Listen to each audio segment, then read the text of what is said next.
We are looking at how to pronounce these words. We'll be looking at how to say it correctly. We'll be looking at how to say more confusing vocabulary as well that many mispronounce in English and example of sentences. So make sure to stay tuned to the channel and until the end of the video. First off, let's break down how you say it. Two different ways of pronouncing it.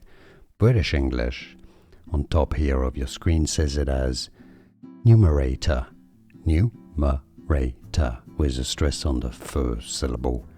Numerator. Now the American English in the US, they say it as numerator. Numerator or numerator, an example of sentence that will help you understand what it is as well, the meaning of numerator.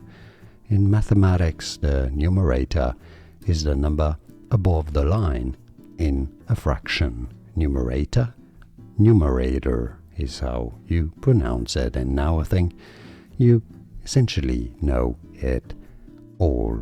Like this video if you found it useful. I appreciate your support and more videos for you here to learn more correct pronunciations. I'll see you there. Thanks for watching.